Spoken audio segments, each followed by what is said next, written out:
Brett Stringer. Welcome, Thank you, Brett. Pete. Thank you, Pete. Going to be a great day.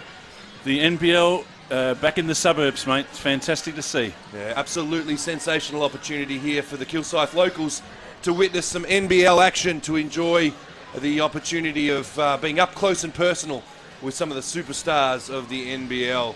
Cairns Taipans taking on the local Southeast Melbourne Phoenix, brought to us by Dream Street. It will be a fantastic game. A lot of things to look forward to here, Brett. Certainly is, Pete. And you know, it's a simple thing, but one of the things I love watching here in a professional setting is even the warm-ups are professional. And I know we all beg our kids who play domestic or rep to take it seriously. Look at how these boys are warming up. It's fantastic. No, absolutely sensational. And it was fantastic to see the amazing amount of effort and support from the locals here, filling up this arena. In fact, it is jam-packed in here. But we just heard young local Kyle Adnam introduced to the crowd, and the crowd giving him an amazingly warm welcome. Also to Benny Ursic, a young up-and-comer NBL 1 player for the Kilsyth Cobras. Yeah, really exciting to know that as a junior kid you can get as far as the NBL. It's a great thing. Well, it looks in like fact, quite a few juniors that played in the VJBL are here tonight, this afternoon playing, Pete. Okay, that's exactly great. Great breeding ground for the future stars of tomorrow. And we will see a lot of those young VJBL, probably Kilsyth locals as well here watching this game. So it looks like a pretty full contingent for the Southeast Melbourne Phoenix, putting all of their pieces of the puzzle together here, and coming off a really close loss to the Cairns Taipans just a few nights ago over at the State Basketball Centre, going down 106-102 in an overtime game there. Fantastic efforts from both teams. A lot of different ebbs and flows throughout the game. A really strong start from Cairns, and a nice a third quarter coming in there from Southeast Melbourne Phoenix's perspective before Cairns was able to close it out in overtime. It was a game of mixed statistics. Yeah, it's some really interesting reading these statistics, Pete. I don't know how you get away with 5 fast break points to the Phoenix versus 22 from Cairns. I'm pretty confident Coach would have been addressing that in the last couple of days. That's exactly right, and I think the focus on making sure they cover the break, not a lot of turnovers from both teams, so whether they set presses and so forth, and those turnovers came from that, we'll get to see a lot of what that tonight is, but it'll be interesting to see how Simon counteracts that. It's a considerably large differential, 22-5. Talking of other differentials, Southeast Melbourne Phoenix shot 20 more threes, or attempted 20 more threes than did Cairns. So again, that's quite a remarkable scenario and connecting on 43%. Yeah, you wouldn't want to let that go if you're the Cairns coach, would you, Pete? No, 100%. So 20 more shots and they hit 50% of those extra 20 shots. That's so right. It's not something that that any coach would like to see occur. There's obviously a little bit of loose defense if 39 three-pointers were put up from one team in an overtime scenario. I guess it was that extra quarter, having that fifth quarter there, but even still 39. It's very characteristic of a Melbourne team, it seems to be. United likes to take it up seems a to three. be basketball in general, doesn't it, going in that direction? I'm curious, though, about, with that number of attempts, I mean, were they not looking inside? I guess that's something we can look at today. Did they take those threes because that was all they were given? Or were they able to get inside and maybe just opted for the three? It will be interesting to have a look at what the points in the paint's going to be tonight in relation to this particular outing. But some of the leading scorers from the game against the Cairns Taipans, Robertson had a fantastic one from Melbourne Phoenix's perspective, 25 points. Stevens really supportive in the 19 points contribution, and Ty Wesley really good across the board support with 16.7 rebounds and 6 assists to go with that. You'd expect nothing less from Robertson, being a Texas Tech alumnus. That's a great breeding ground for a point guard as he is. And Newbill carrying on from a pretty successful 2018-19 season with the Cairns Taipans. Obviously the reason behind a very quick signing from his perspective to come back into the fold. 26 points for Newbill. He just adds a certain amount of dynamic play. He's quick off the dribble. He's got a great pull-up jumper, and he's a really strong on-court leader. Yeah, and just looking at him warm up here, he's not the guy you'd really want to tussle with in the low post, is he? No, 100%. No, fairly physical fella, I'd imagine. Yeah, fantastic player. Cairns looking strong, not with Jawai this evening. He's not suited up. Didn't suit up in their other game as well. Probably best to rest Jawai for as much as they possibly can. He is an absolute behemoth of a basketball player. He's sensational to have in anyone's squad, but managing his time and his efforts when it's most important is probably the best way of managing his time. I was looking forward to seeing him in the flesh, Pete, because you missed out on this, but I bumped into Shaq in Thousand Oaks, California in July, and he's a monster. And I figure that Nath's probably right up there with him. Well, he doesn't like the term Outback Shaq, but that was something that was branded upon him very early in his NBA career when he was playing with the Raptors. Right. They referred to him as that quite a bit, but he's got his own style of play, and I think he does. Nate is an asset to any organisation. Absolutely, brings a lot to the. Well, we're about a minute 20 away from tip-off here in this Cairns versus Southeast Melbourne Phoenix game. We're excited to be bringing this to you. My name's Pete Unwin. I've got Brett Stringer in the box here as well. And this is going to be an absolutely fantastic opportunity to see some up-close and personal NBL action here at Kilsyth Stadium. Now, Pete, we've done a few NBL 1 games here, and, just reflecting what a great season it was for season number 1 of the NBL 1. We've done a few NBL 1 games here, and this crowd is sensational. You can expect a real cauldron-like atmosphere for the Phoenix in support of their efforts today. I think Cairns will be feeling a little bit under the pump from this crowd. Next to someone sitting in the aisles, in the stairwells and so forth, there is nowhere else to sit here in this venue. In fact, some of they're the floor wipers and so forth sitting here on the baseline. We've got statisticians and video feeds and so forth from the Phoenix sitting on the baseline. It is from where I'm sitting. I can see about 6 seats left. So, incredibly great support from the Kilsyth locals, which you would expect. This is a passionate basketball area, isn't it? And the association that sits behind all of this is one of the best in town. It certainly is. And Kilsyth wouldn't be as successful as it is without the support of groups like Club Kilsyth, Club Ringwood, and all the local supporters and sponsors that they have down here. Coca-Cola's a big one.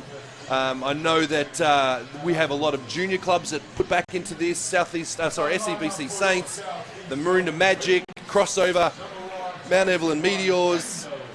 the list goes on, and we'll probably talk about them a little bit more, but we're about to tip off here to start off Game 2 of the doubleheader between the Southeast Melbourne Phoenix and the Cairns Taipans. Wesley, Madgen, expected to be big contributors tonight. Kendall Stevens, along with Robertson and Benson. Now, I'm sorry, Pete, but the Taipans could have done a little bit better than just throwing on their training uniforms. But nevertheless, we digress. Let's get it on, eh? 100%. Here we go, and we are underway. Cairns taking control of the tip, with Fisher starting off in the point guard position, it looks like.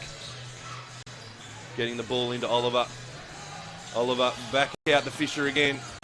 Fisher looking for Newbill with a smaller matchup on Madgen. Fisher, quick drive, gets hit very low by Ben Madgen, and he will go to the line to shoot 2.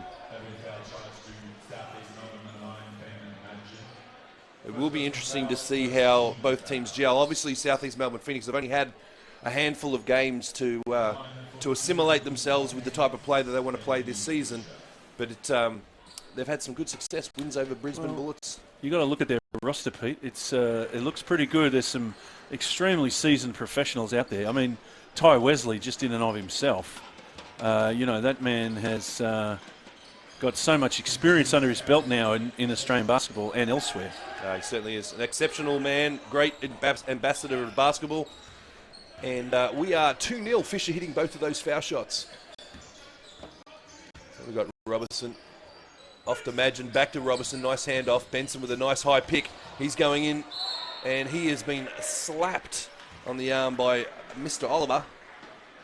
That was an attractive little set there. It was.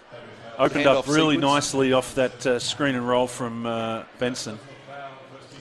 I think Benson thinks he might be going to the line. Sorry, mate. Not here, not today for this one. Nice in. Oh, bad luck. It was a nice pass in from Ty Wesley. Just got deflected, and Benson just got his fingers on it just before it went out of the baseline. Newbill with the ball. Oh, Madgen's picking up an early second foul. He doesn't like it. Oh, he's going to get himself in a little bit of trouble here, Mr. Madgen, if he remonstrates a little bit. But he will most definitely be taking a rest very, very soon. Say. Simon Mitchell wants the same calls to be made down the other end as he chats with our referees. Interesting that coach has not taken Madgen out here. Madgen's a very experienced player. He's probably played with 2 and 3 fouls quite often, but I don't think Mitchell will leave him there for very long. And the 3. Lovely from Deng, the Adelaide native. Yeah, Majuk Deng is he has an absolute sensational range on him. There's a little bit of physicality here, Pete. Exactly right. Bit of argy-bargy. Picks up the loose ball out to Robertson. He's got a sweet touch on him. Known for being a strong outside shooter is Benson. Great effort by, very nice. Stevens, Kendall Stevens. Great effort by Benson to keep that alive there. Just a fingertip kept him in it. A quick fire shot there from Noy. Robertson into Benson. Benson with the turnaround. Unable to make it. Noy with the boards. He's going to push it back down the court. We have a 5-3 differential here in favour of the Taipans. Majuk Deng, another nice drive and a handoff. Beautiful play to Oliver, who slams it home without slamming it home, so to speak. Reminds me of your good self, Pete, in your heyday there, mate. Would have loved to have been able to do that, that's for sure. Maybe the pass. Cairns looking sharp here. Yeah. So Benny Ursic giving Ben Madgen, all right, the young Kilsyth local, getting some early minutes here.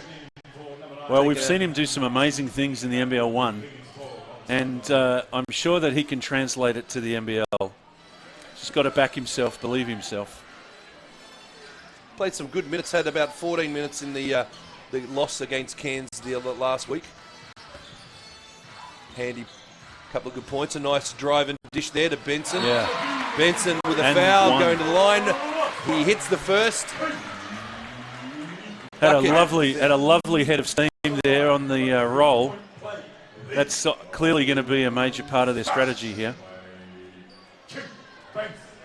I love the inclusion over the last probably 4 or 5 years of your really punchy, strong, super quick short point guards that are coming out of the US that is making this game so much more exciting. And Robertson is a prime example of that style of player. Yeah, very exciting to watch him play this season. And they're deadly. Oh, Newble! What on earth happened with that layup? Benson with a nice board. Newble had a clear lane. Mr. Bullet there did this Phoenix. Oh my goodness. Ty Wesley with a nice spin. He loves his spins. He was renowned for it at Melbourne United in their championship season before he headed off to the New Zealand Breakers. I'm thinking that Deng is giving Benson probably about 30 pounds, Pete. He's not going to be able to contain him down low. No, I would expect Oliver's supposed to be taking Benson, but they have to switch they up a had little to bit switch too often. there, yep. Yeah, they've got to be careful on that switch. And now you've got Deng taking on the much, much smaller Robertson. And Robertson doing a good job. And Robertson handled him extremely well. Great use of his hips there. And look at the strength of the guy, though. He's fantastic. So Oliver definitely picking up Benson there. We've got Fisher with the rebound. Good signing. Great local signing there for Cairns, picking up Fisher. Having an opportunity to progress him through the ranks. Could be an exciting player to watch over the coming years. Ty with a nice drive. Bad luck, Ty. Tried to play for contact there. Yeah. It wasn't as effective as it possibly could have been. Cairns really one and done at the moment, aren't they, Pete? They're not getting many second chance options, and they're rushing it at the moment. They are. They're playing an 8-second offense structure, it seems, on a very regular basis, and that may have a lot to do with their Kendall Stevens hitting that three, extending the lead out to 11-7. But they may be trying to focus on a very much a run and gun game. If we look at those stats for the 22-5 on the fast break points last game as well. So it seems like Phoenix have done some good things to counter that now. Oh, Benson on the run, stuffs it home, Great off the back of a from Kendall Stevens steal. And we are out to a 6-point lead. Mike Kelly will probably look to have a chat with his Chargers. Means very little in the preseason, but still an important statistic. Interesting to note, as we sort of said in the pre-game, Pete, looks like Phoenix aren't looking for those threes as much. Okay, so just a nice drive from Newble. He'll go to the line to shoot two. They've only taken 4 to date, which is probably a little bit off what they would have taken last game. Well, they're averaging 40 in a game, even though there was a component of overtime. And here we are with that timeout that we were expecting. But let's just discuss that for a little bit in that situation. You've got 43s. You're going to average around about that 10 a quarter. Yep. As Brad Pinot, the Melbourne Tigers veteran stalwart, rocks up and walks up into the stadium. He's looking for a seat. Good luck with that one, Brad. Everyone else seems to be standing up. And you may end up doing the same. But it's great for you to be here to watch your son embark on his third season career in the NBL after a couple of years at the Sydney Kings. Yep. But as we said following before, a very successful career at St Mary's. Yes, a very strong career there. It's a really good contributor there. And St Mary's a great breeding ground for Australian basketballers. Well, they've figured out what everybody else doesn't know, how good we are down here, Pete. They realised about our talent, and they come and grab it and foster it. And props to Dave Patrick, who's an assistant coach in the national team now. Yes. Who was a assistant coach down there at St Mary's, feeding in a lot of the Australian talent. And I don't know if you've been watching the World Cup, but the relationship that Patrick seems to have with the players is brilliant. You know, I notice how close they are. I notice the interest that he gets from all the boys. It's he obviously focuses on the player as a person, not just an asset on court. And very much so. I'm pretty positive if you do that, you're going to get the best out of anyone. So all those viewers back home watching this Phoenix versus Taipans game today, if you're wanting to get your Phoenix memberships, head out to semphoenix.com.au and log on. Grab your memberships, become an inaugural supporter of this fantastic club. You will not be disappointed. All right, Newbill to the line to shoot 2. A lot of noise in this arena here. It's fantastic. He makes the first. It's good to see some MG Thunder sticks out there in the crowd. Absolutely. Great little car, the MG. Not little, not so little anymore, Pete. There's a great SUV out there. Yeah, they've got some fantastic SUV on leading the return of the MG. Okay, nice defense. All the European styling you expect from the MG brand. Yes. And with power. You've driven one, haven't you, Pete? I have test driven an MG. What do you think of it? I was quite surprised, thinking that it had such a small engine, but it has such a powerful engine for the size of it, and the weight of the vehicle, despite the size of it, is quite considerable, and good legroom. So they're working hard getting a mismatch here, the Cairns. Oh, and Ursic with a great Well done, steal. Benny. Robertson off to Dane Pino. Dane with a nice finish. His dad watching that from the stairs. Unable to get a great seat. vision by Robertson, the man who started it all. So the fast break points that we're seeing at the moment seem to be a little bit different in favour of the Phoenix in this game. Yeah, absolutely. And the shooting by Taipans at the moment is really quite cold. I mean, it's they are from Cairns, but and it's a pretty cold day in Melbourne. But Ty backing his player in, as characteristic as he does, unsuccessful. Oh. Dang, we've got a bit of a. Someone's hurt down here. I'm not sure why the referees haven't blown the whistle, because Oliver's undoing his shoes, or is he doing them up? I'm not 100% I think sure. he's tightened them up. See, now they can't. Technically, they can't call the substitution there until there's a. The substitution's supposed to be called in the situation when the team of the player who's injured is in control of the ball. As opposed to in that situation, Phoenix had an opportunity for a fast break. Yeah. Can't have it because the player's on the ground. So, interesting call. Might have rolled his ankle there. That's a big loss. Hopefully it's nothing. He's gingerly walking off, but hopefully he can walk that through it. Newbill. He looks pretty dejected. He does. Undoing his laces already.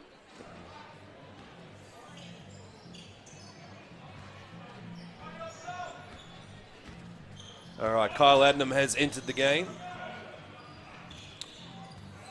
Taking control for the Phoenix at this point in time. Looks into Ty Wesley. Ty will look to back his opponent in. Makes a nice entry pass. Fouls on Derich.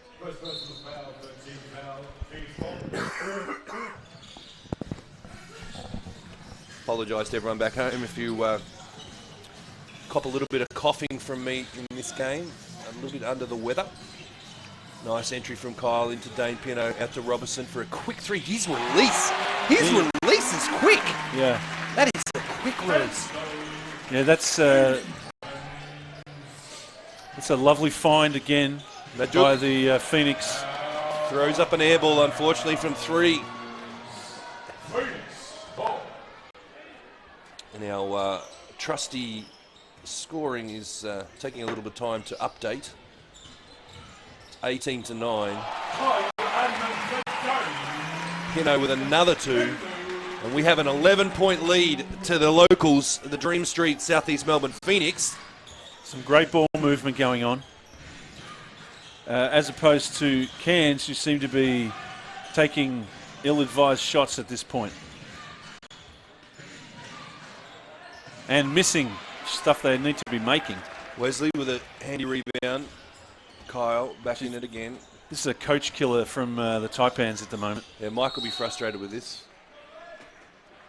An exceptional coach in they're missing 2-footers, Pete. And they're missing the 20-footers. Karina checking in now. As will Noi come back into the game. Majuk Deng taking a rest. And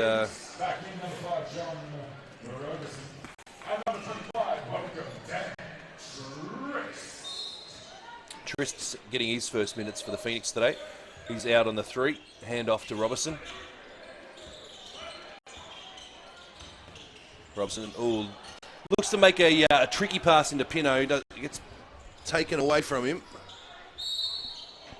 Trist picks up a personal foul as he hammers Jerich as he goes to the line to shoot 2. First personal foul for the team. At the line will be Taipan number 30. One of the first possessions there where really Cairns got out in front and forced that foul, isn't it, Pete? Yeah, it is. And if we go back to the statistics of the last game, 22-5 on the fast break points. The Phoenix have definitely managed that and covered it. And they've actually made it a 4-0 in their favour in the fast break points at this point in time. Armstrong coming in for his first minutes. Kendall Stevens taking a rest. Fantastic start from Kendall. He's going to be an exciting player to watch this season. Certainly is, with that capacity to stretch the floor.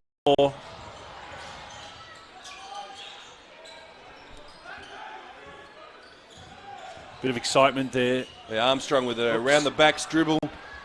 Almost a leak. Oh, and that's a bad pass there, unfortunately, from Juric. Way wide. Was not able to make it to Noy. Was Noy really putting in the big steps there? It was very wide, though. I don't think even if or was he? He's got a big reach. He does, but might have been out of his chance there. Trist. Hand off, Robertson. Trist using his size to make some screens, backing his way in. Oh, nice and strong, and gets the foul. Did everything but get it in the hole then. No, that's exactly right. Jared's picking up his second. He's a challenging prospect, Trist, with his strength for anyone in the post, really. He can bang bodies with the best, that's for sure. Phoenix are doing a great job of getting switches and mismatches here in the post. Trist missing the first. Anything more frustrating than missing your free throws, Pete? Yeah, it is very frustrating. Well, other than my 1-inch jump. Trist makes the second. Defends the inbound. Armstrong looking to... a little bit of a lax on defense there. Karina looking to post up Adnam. A little bit of a loose shot on that one. Another one. Shooting percentage is not looking fantastic at this point, of 14% for Cairns. The turnovers starting to mount up for both teams, and this is going to be a stuff, if you like, from Noy off a loose pass. Kyle Adnam making that age-old mistake of getting in the air before you pass it. We have an 8-point differential. 1 minute go in the first quarter here in the Hungry Jacks NBL preseason. Adnam with a nice drive, ends up on his back, 2 points. That's the Adnam we know. Duffelmeyer, son of NBL, ex-NBL Canberra Cannons player Tad Duffelmeyer. Noy with a nice 3. Nice to see their shooting coming on. Great drive and take by Kyle Adnam there. Really impressive. He's on the floor a little bit. And there's that breaks that are starting to happen, and all of a sudden our 8-point differential is back to 5. 25 seconds. This should be a last shot here for the Phoenix. I'll use up as much of the clock. There's a 2-second differential between the game clock and the shot clock. Last couple of minutes, they've just been a bit lax with the protection of the ball. Something that they've been strong with in the first quarter. Kyle fouled on the 3. And he will go to the line to shoot 3. Has a little word to Jerkic. Says...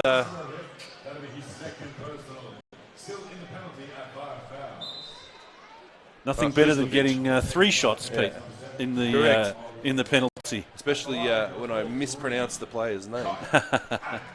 That's okay. They'll forgive you. Krislovic. Mrs. Krislovic is listening and she forgives you. Yeah, correct. And that's his second personal. Kyle to shoot 3. Good to get him out of the game. He's a pretty strong prospect. Bang. That's what we like from Kyle. Come to know that he's Foul shooting is very, very dependable, as is his three.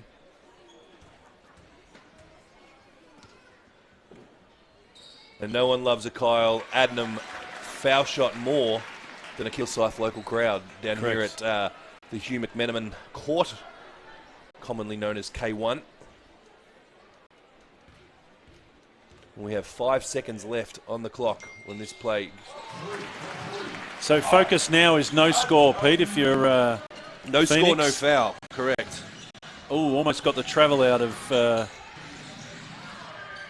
and a large last-ditch effort there from Tad Duffelmeyer, and that is the end of this quarter, 26-18.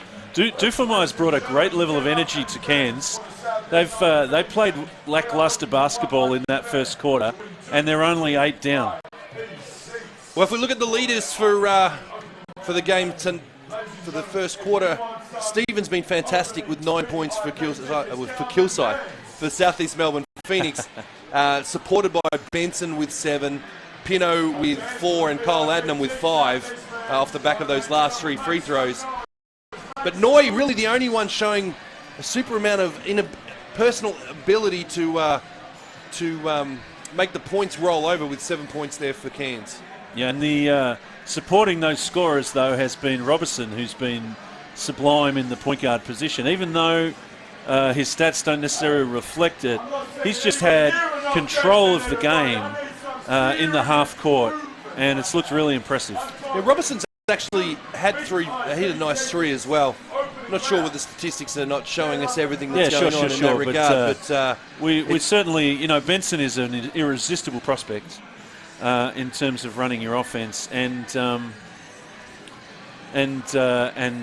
Stevens with that outside shot of his is that's fantastic as well. You'd give your left arm for a player like that on your roster every day, wouldn't you? Not sure what's happening on court, but there's a bit of support going on to see who can be the loudest supporter, and there's some free game tickets being handed out by the operations manager of the South East Melbourne Phoenix, Rowan Short, doing some great work. As we are about to get underway in quarter number 2, Phoenix had a little bit of a slow point towards the end there. Cairns had a bit of a rally, but Phoenix took control and made a better use of the ball to end that quarter. Little bit of a momentum swing that's gone back towards Cairns, so these boys on court really need to shut that down right now. It's important to note, we said before that Phoenix had most of their contingency here. Mitch Creek in Australian duties at the moment, yes. And performing extremely well. And Adam Gibson is just resting a little bit of a niggle. And he will be up and running. The experience that Adam Gibson brings to the table, and the athleticism and sheer brilliance that Mitch Creek can bring, will be just a whole new element to the Phoenix for this coming season. You often worry about expansion teams, Pete, but I've got a feeling these guys are going to hold their own. Well, everything we're seeing to date is definitely supportive of that. Robertson with another pull-up 3, not successful. Noi with the rebound. What do you think Cairns need to do this quarter, Brett, to get themselves back within this game? Well, they need to be a bit more careful and judicious with their shots. I'm not satisfied with the shots they've been making. Armstrong really looked good there. Athletic to nobody's business that was. I tell you what, he took a hard foul there, came down very hard on his elbow. Yeah. He'll go to the line to shoot too, but boy, did he get up. They moved that ball beautifully there. Both teams coming out with 2 very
What's obviously part of their game plan is get that points from fast break balance back.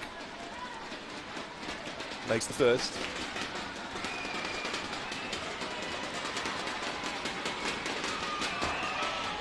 And makes 2 from 2. Substitutions to come in. Ben Madgen and Benny Ursic coming back in. Armstrong have a rest, as will Adnam.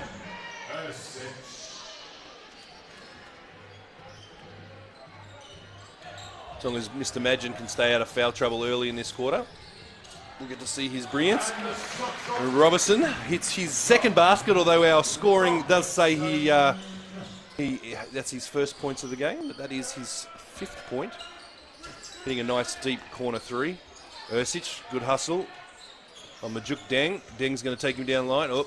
Oh, and Ben bodies up, gets a block to start with, but then gives him a bit of a whack.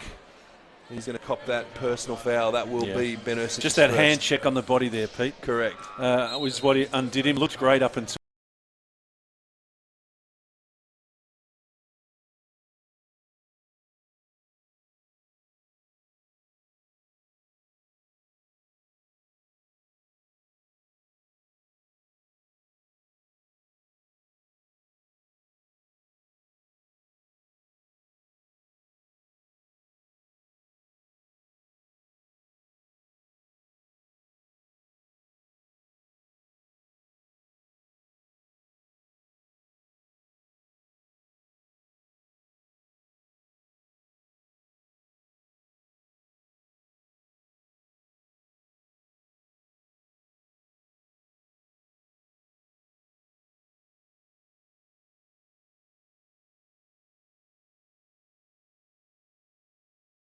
Thanks for his work. Go to work, Petey. That was fantastic. Ursic handling himself extremely well in this game. What a tryout this is for him to get a permanent spot on the roster and get some game time. But clearly has the chops, as they would say.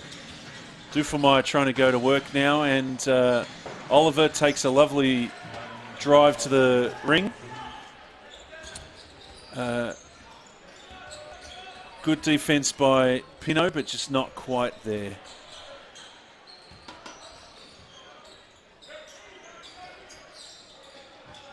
Some really close marking on this man-to-man defense, and here comes Noy again, pushing it.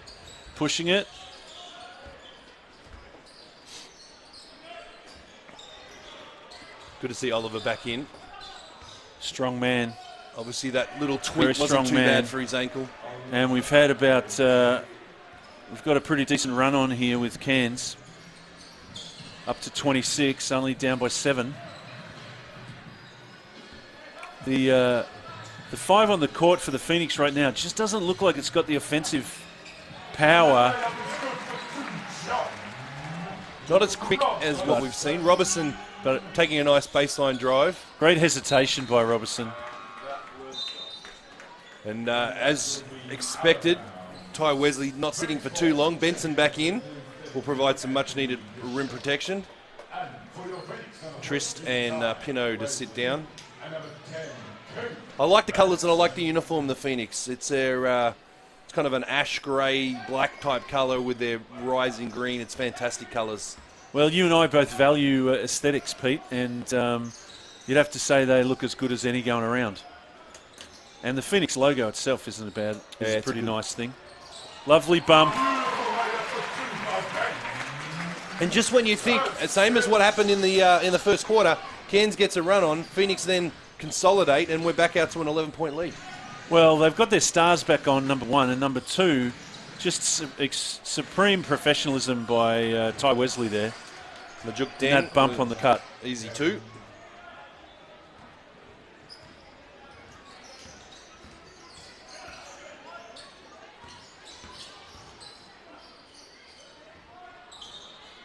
Yeah, lovely 3 by Madgen.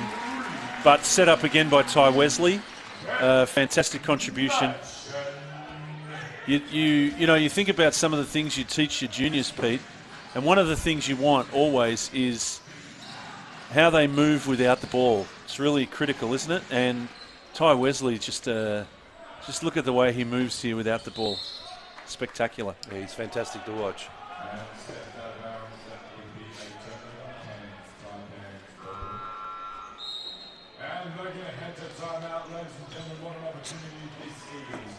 Timeout called. A little bit of time to reassess. We've got a 12-point margin, and clearly the Taipans coach needs to talk about it. Really impressed with the overall setup by the Phoenix here, Pete. They're looking sharp and have certainly taken care of the areas that, from the stats, look like it would have hurt them the other night at the State Basketball Centre. We have 6 minutes 16 left on the clock, and this crowd is just loving a great experience watching high level. Well, you know, they're talking about the NBL as the second best league in the world right now, Pete. And you'd have to say that on what we're seeing today, this is quality basketball. Well, the quality of the imports that we're attracting now, especially in the new concept that the NBL's created about the rising stars, where kids are bypassing college now, some really high-rated kids bypassing college to come across and ply their trade for the first year, get some experience against the more mature bodies of the NBL, but the game experience as well as the toughness on the court is definitely world-class. Yeah. Well, all we have to do is look to Trevor Ferguson to see the success of that concept, don't we? He's now applying his craft for doing pretty well in the NBA, you'd have to say. And be exciting to see how LaMelo and RJ go this season. It will be very interesting. Mr. Ferguson, Terrence definitely doing a sensational job at OKC, getting a lot of starting minutes over there. He's getting a lot of starting minutes. And can you imagine in Illawarra? I mean, there's nothing happening in Illawarra, and they've got LaMelo. Well, not only that, LaMelo played only 12 or 13 minutes in their game the other night. Scored 17 points, offensive foul called there. Scored 17 points, had about 6 or 7 rebounds, quite a few assists. It's a fair effort contribution for 12 minutes on the court. Yeah, coming straight out of high school. That's a 17, 18-year-old. That's a year 12 kid playing in a pretty tough adult professional league. So Taipans have the ball off a Ty Wesley offensive foul. And some lovely action there between Newbill and Oliver. Oliver's clearly not hampered by the ankle at all. I'm absolutely ecstatic the fact that there's not an injury there. No one likes to see an injury on any player, but especially in a preseason game. Ursic with a quick release three didn't make it happen. But no, Oliver to be back on court now. I'm grateful that he is well, and that there's nothing wrong there. As Deng kind of messes that little post play up. I'm pretty confident in an arm wrestle. Deng loses to Benson, which we see having happened.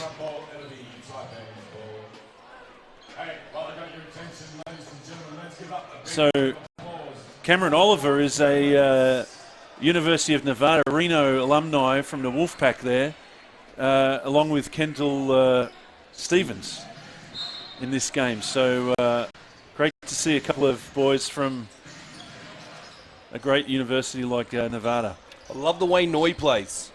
He is he has the ability to contribute right across the floor.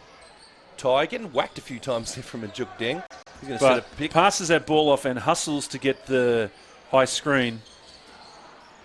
Tell you what, Mr. Ursic doing everything he possibly can to earn a spot on this roster. Fantastic young junior, deserves the opportunity. Get that ball in Exciting low. to watch.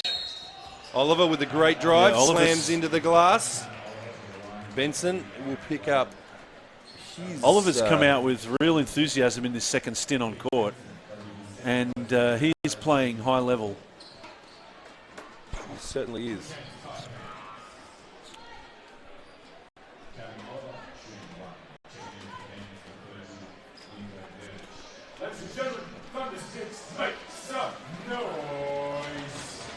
We get Oliver to the line, and the noise erupts here at K1 as the locals try to fend off a bonus point. Unsuccessful. Wesley. Just creeping back here. And they've done this Taipans. several times, Cairns, and it's Phoenix so far have been able to counter it and extend it out to a double-digit lead. Let's see whether they can continue that. Ben Madgen with a nice pull-up, and Knight gets it down. She calls, and the referee calls a 3. It was most definitely a 2. And he'll go to the line to shoot 1. She's now calling baseline. She has no idea of what just occurred in that particular play. She's calling a baseline play. She's got absolutely balls that one up. Ben Madgen almost refuses to leave the foul line. I don't think she had any clue what was going on there, unfortunately, but that's okay. We're all human, Pete. Everyone makes a mistake. That's Mike Kelly's correct. even questioning it, going, what on earth is going on? That was a 3-point play. And Mike's asking, why is it going to the baseline? Anyway. Not a major concern. Ty Wesley with the ball. Benson. You're always going to get some bad calls, aren't Hand you, off Pete? to Adnam. You are certainly going to do that. Ty. Unless you and I are reffing. Yes, correct. We're perfect. We don't make mistakes. Ty with a rough turnaround when the shot clock was erasing.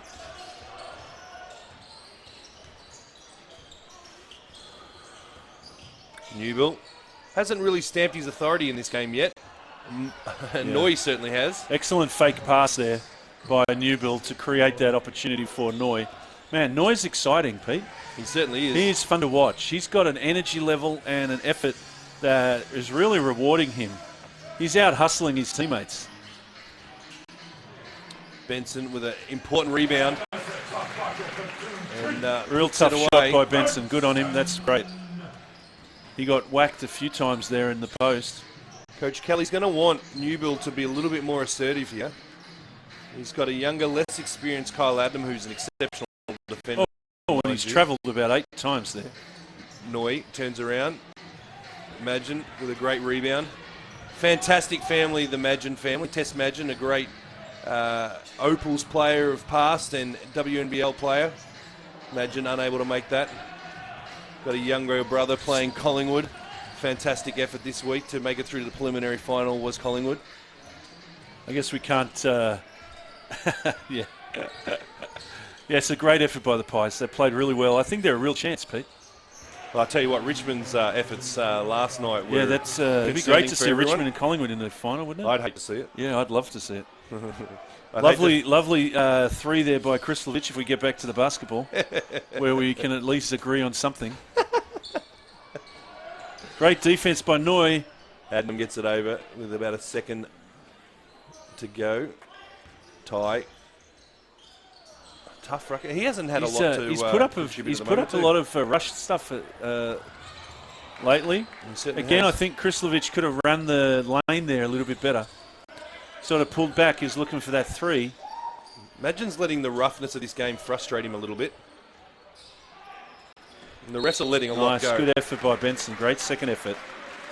Madgen spent the last probably 3-4 seasons in Europe and should be used to the roughness over there. I'm pretty sure they play it a little rough in Europe. But you reckon?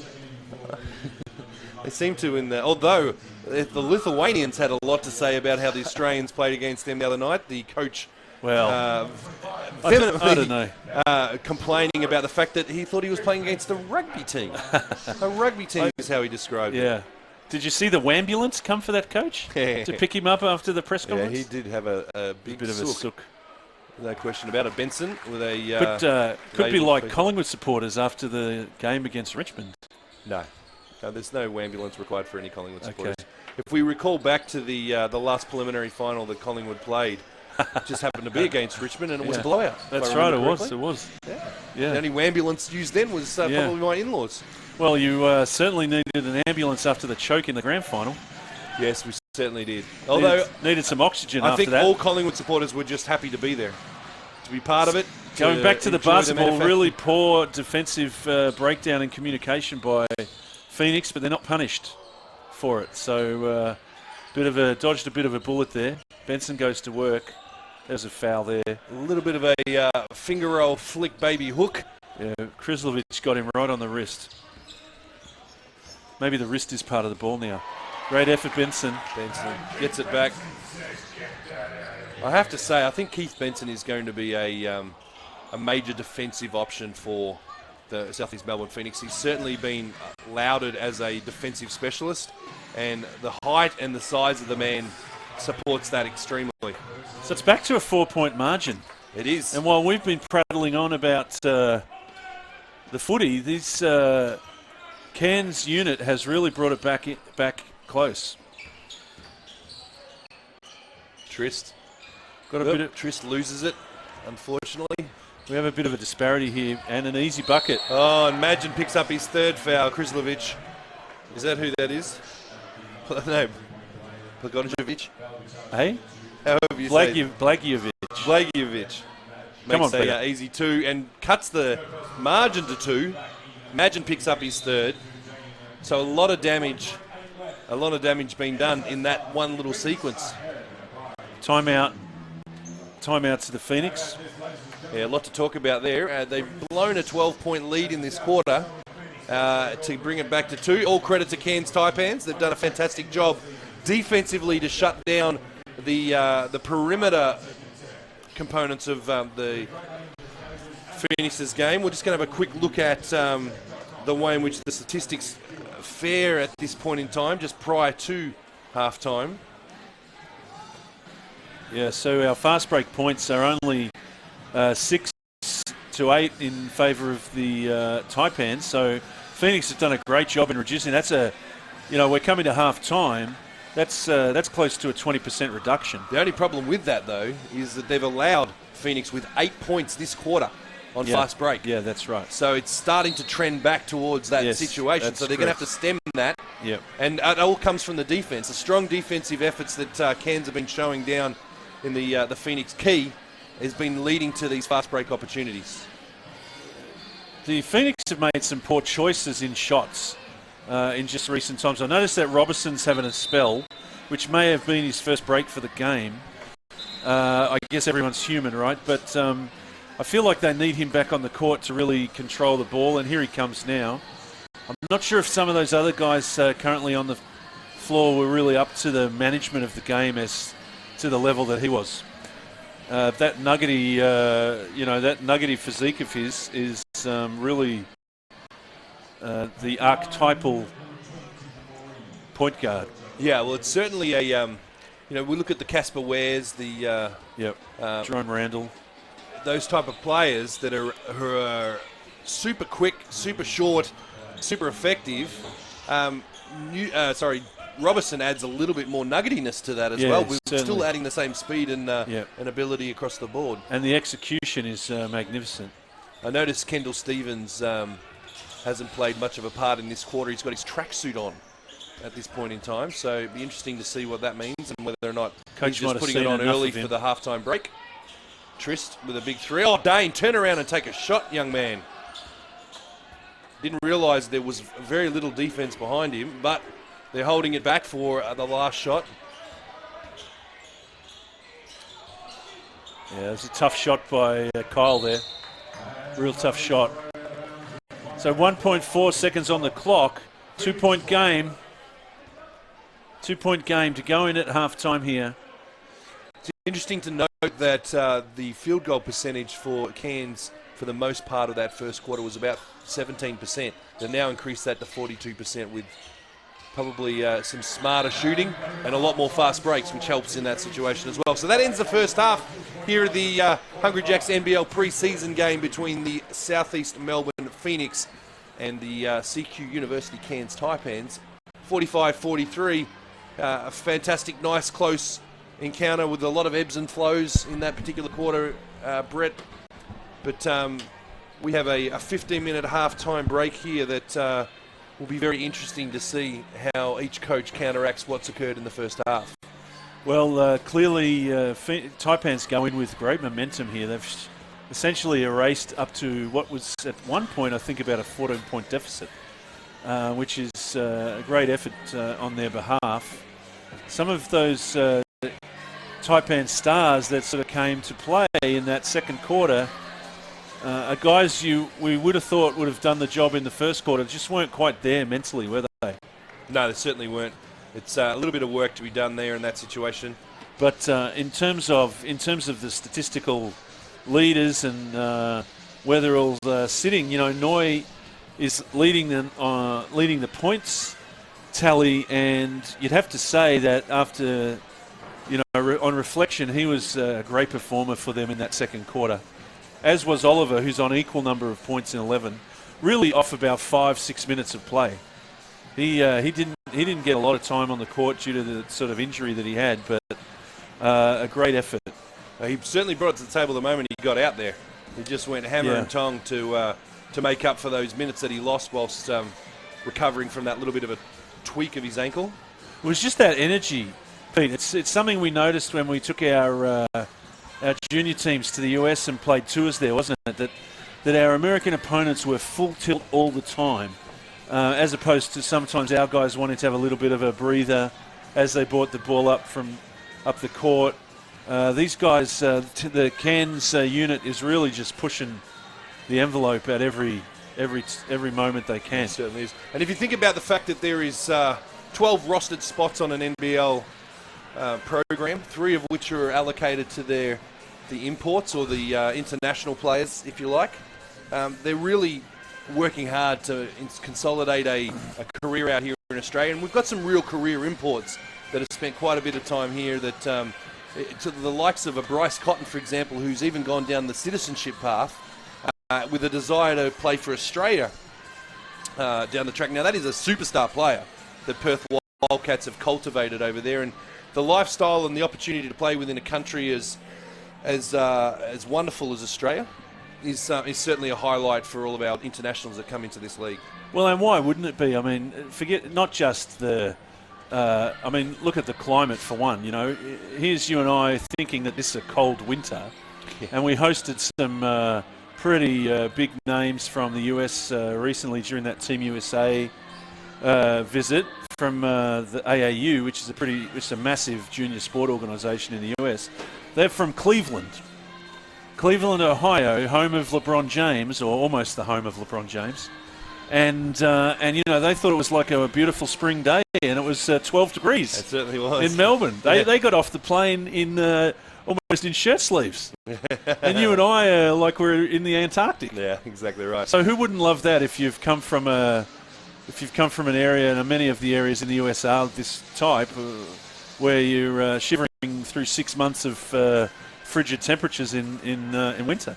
And speaking of the USA, it was an absolutely exceptional experience to be the guests of Basketball USA at the recent USA versus Australia basketball exhibition, you'd have to call it, at Marvel Stadium, and to be able to witness the first game, the loss, but the competitiveness of the Australian side, and then to be part of watching history being made with Australia beating the US for the first time ever, really, in that remarkable come-from-behind win that the Boomers were able to put on. If we have a talk about the current FIBA World Cup at the moment, Australia starting with a 4-0 run for the first time ever. And the first time that we've made the Final 8 since 1982, Brett. Is that right? 1982. That's quite an amazing achievement. When you consider the quality of teams that we've had in the past, you might even say this is not the greatest team that we could have put on the floor in some respects. Some might agree with that, Pete, in terms of having the likes of Jonah Bolden, who pulled out at the last minute there, and Benny Simmons not playing. Ben Simmons not playing. Dante not playing. Ryan Brokoff not playing. Brokoff not playing. Deng Adel not playing.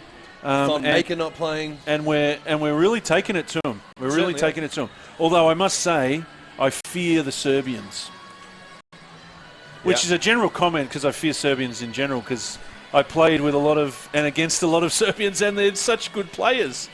They're such good players. They shoot, they drive, they do everything. The European powerhouse, there's no question about it. They're just amazing players. No, I think Serbia is one to worry about. Australia's got to get through France. If they can get through France, they're going to be well positioned to get a medal. Correct. If they can't get through France, they're going to have to play America in the round of 8. Yeah. And that's going to be a challenge. Sure. Yeah, that one, and they're just getting better at the US. And I don't think there's any chance, I shouldn't say that, I don't think there's any chance they're going to take us as lightly as they may have taken us in the exhibition games. Yeah. But they have most definitely gotten better as the FIBA World Cup tournament has gone on. Yeah. Now, Miles Turner's having an excellent tournament and starting to become really dominant in the 5 position. And then, of course, we've got that amazing player, Kemba Walker. What a star that guy is, and some of his ability with his individual moves. My goodness. Yeah, he's exciting to watch. And talking about Miles Turner, I was able to have a chat with his mum, Mary, at the USA Australia game, and talk about his AAU upbringing in Indiana. Right. And he had an absolutely sensational experience through the AAU program. To have an opportunity to grow and learn from his coaches in that regard. And it was the competitiveness that he developed whilst through the AAU that she attributes a lot of his success in the NBA and in the American team and being selected in that squad at this point in time. So it's, having had first-hand experience to it, Pete, we've seen just what a great program the AAU offers, haven't we? And the AAU, of course, is the Amateur Athletic Union, and it's become the premier development ground for youth and junior basketball, where they run hundreds of tournaments every year. They run significant tournaments like their Nationals, which is held out of the ESPN Wide World of Sports Centre. And you've toured that centre, Pete. Tell me what you thought of it. Well, to have a theme park dedicated to sport in itself just seems a little unusual. But to be able to spend time walking around and going through the facilities there, they have state-of-the-art ability to run 40, 50 different basketball games at the same time with massive amounts of crowd participation opportunities. They've got oodles of football fields. They've got a full Major League Baseball field there, tennis courts galore, soccer fields, baseball field. It is just an amazing place. Yeah. When we were there, Pete, I think they were setting up for the cheerleading nationals, if I recall. And not that cheerleading's a sport, although some may disagree with this. But that was from what I was out the front while you were inside, and there was all of these cheerleading squads arriving, and the passion and the facility for that sport was just amazing. That basketball facility that was a multi-purpose stadium was incredible. Well, it's a hexagonal structure, and inside it's designed to have multiple cheerleading platforms in there, and 24,000 people within the arena to watch, just in the seating area alone. And they can, like you said, it was a multi-function, multi-purpose facility, which has the ability to have a whole lot of basketball courts in there, again with their own dedicated crowds. It truly was amazing to watch. It was amazing. To look at, sorry. And I think the other important thing to remember is that 78% of NBA players played in the AAU. So it's clearly a place where these guys and girls, the WNBA has the same sort of results. It's clearly somewhere they want to be. It certainly is. So the boys coming back out to warm up for the second half of this Phoenix versus Taipans Hungry Jacks NBL preseason match. It's been a sensational game to date. It's been fantastic crowd participation. It is jam-packed in here at K1 at Kilsyth Stadium. I know everybody's excited to get their second look at the Southeast Melbourne Phoenix. So for some, it's probably their first look, especially the Kilsyth locals here, getting a chance to be really up close and personal in this type of environment. And it's a great atmosphere that's held here at K1. I'm sort of hoping we get another bit better of a look at Terry Armstrong this half, Pete. We didn't see much of him. Now, he's one of these boys that's coming straight out of high school.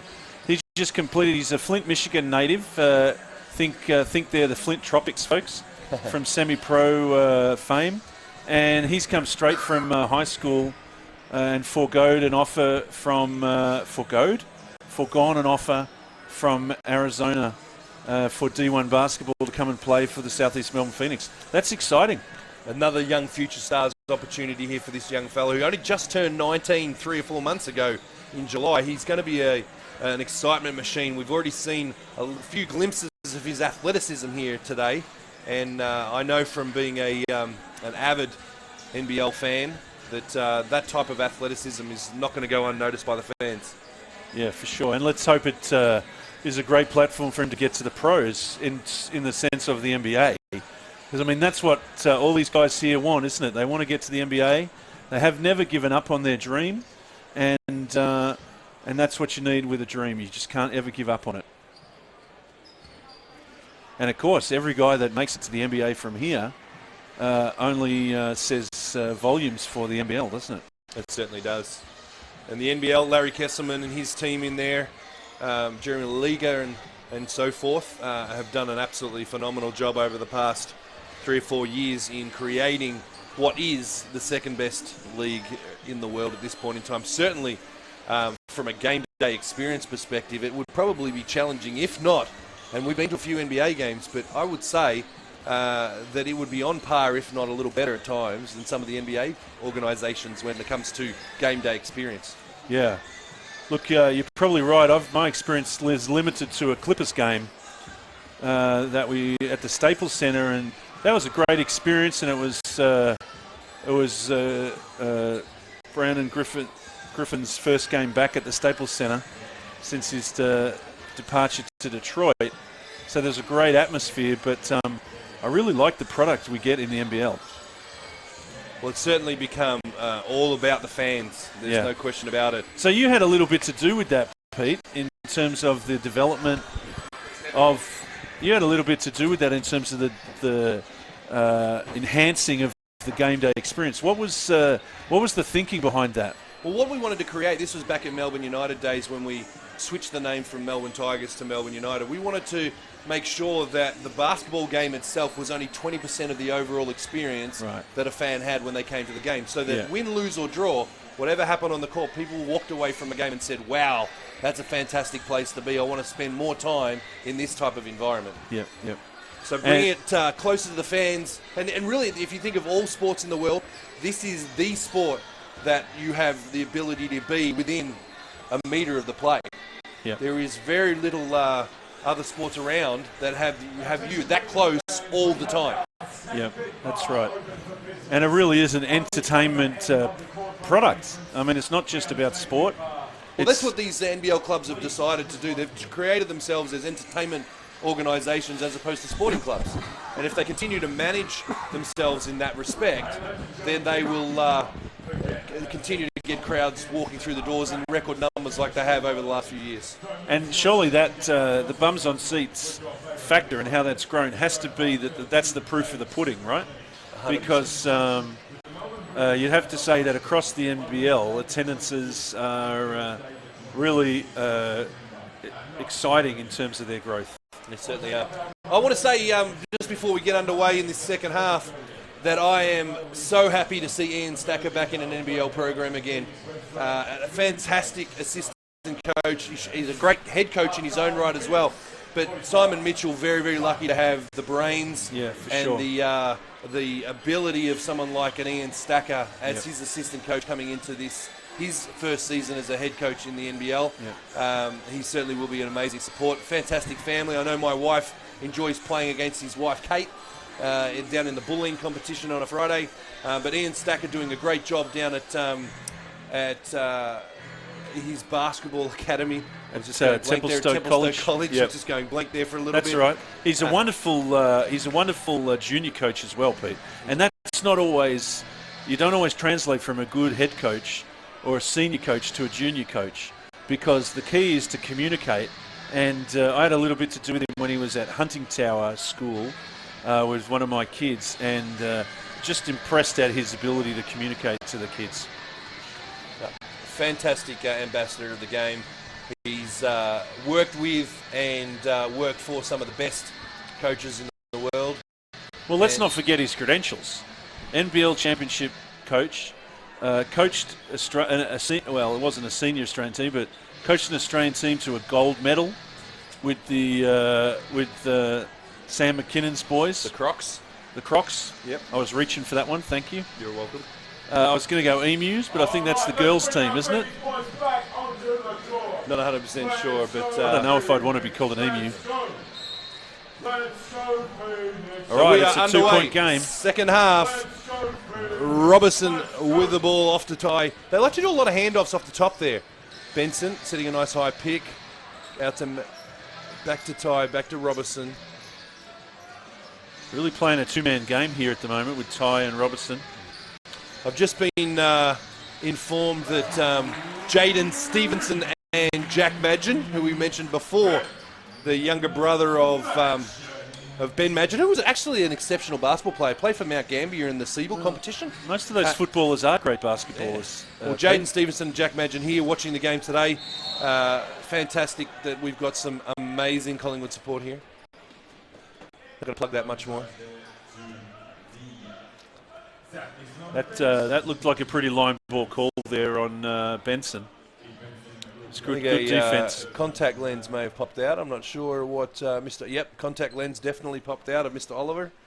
And he's going to either play without it. No, he's asking for his backpack from the change rooms so he can put a new contact lens in his left eye. And the way, well, let's see how he goes here with his shot, if that affects his shot. But excellent offensive set there where they had a pin screen, pinned him down, and created a great lane for Oliver to drive. One-eyed shot here. He will be given a Collingwood scarf after the game as a one-eyed Collingwood supporter. And he makes it. Just as effective with his one eye. There's nothing. You're nothing if not relentless, Pete. Oh, well, I'm certainly in love with my Collingwood Magpies. Win, lose or draw.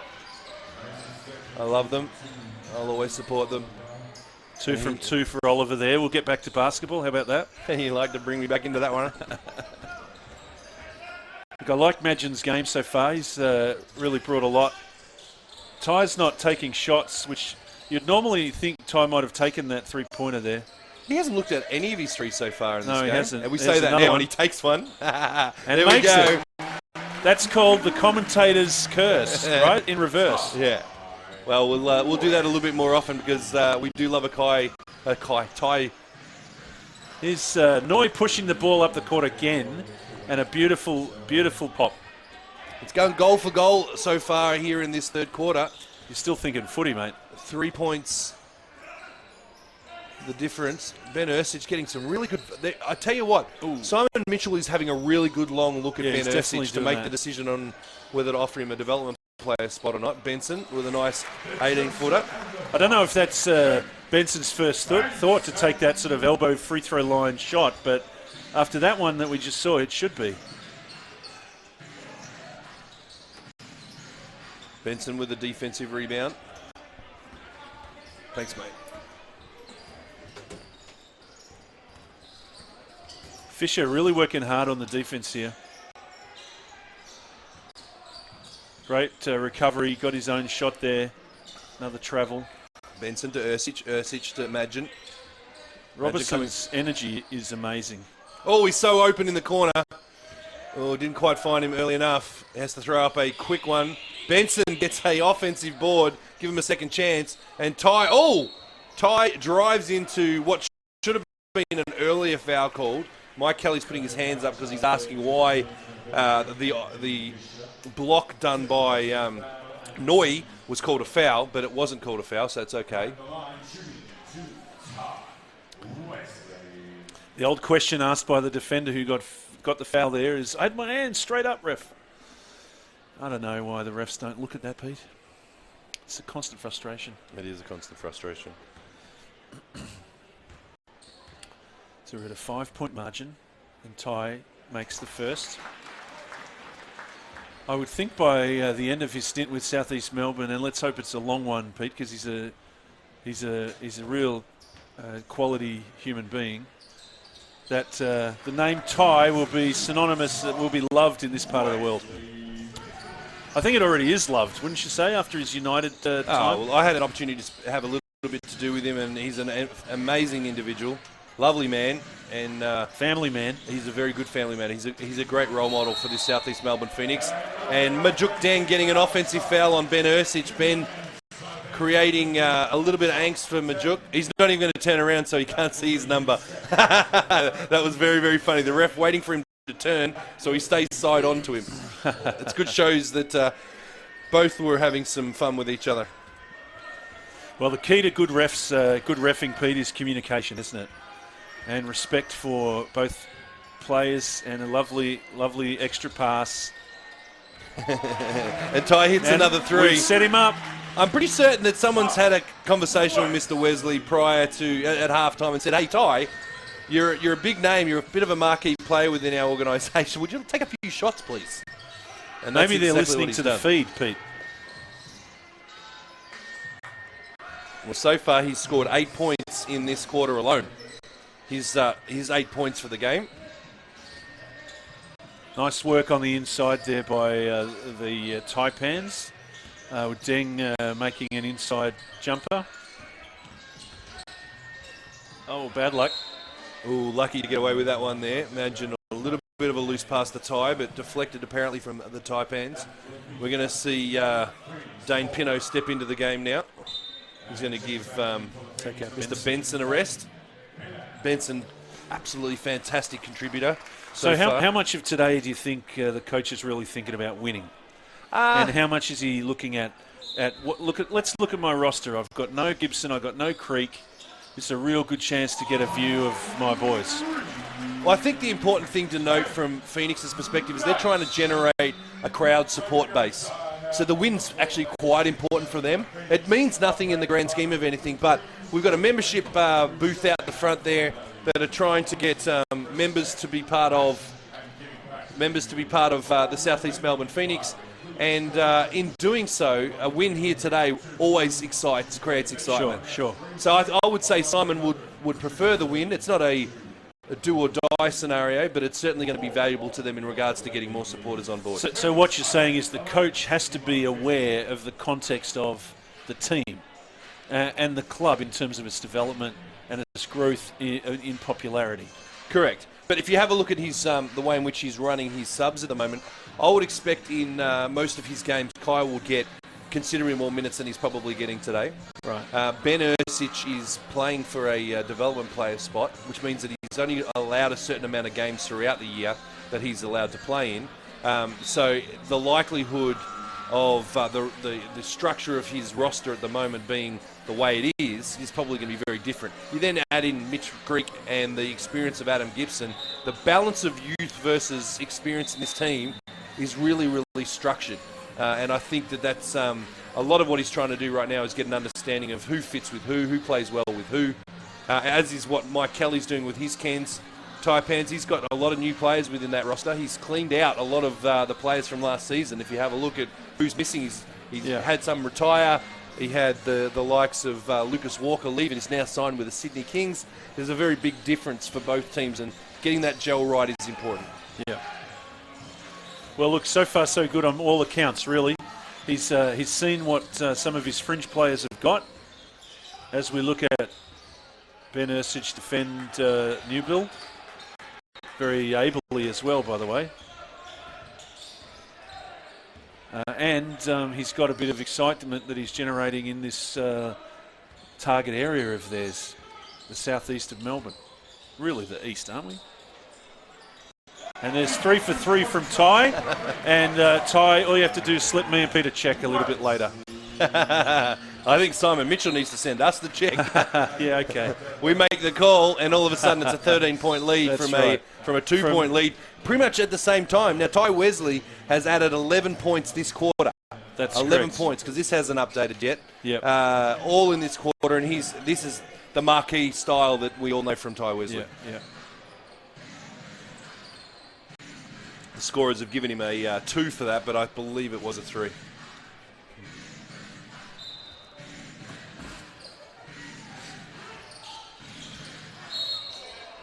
Ty pretty straight up, but acknowledging that foul. Pretty magnanimous of him because he was straight. He was as straight as straight. He wasn't going to argue the minutiae of that particular No, that's call. right. You can't do that with the refs.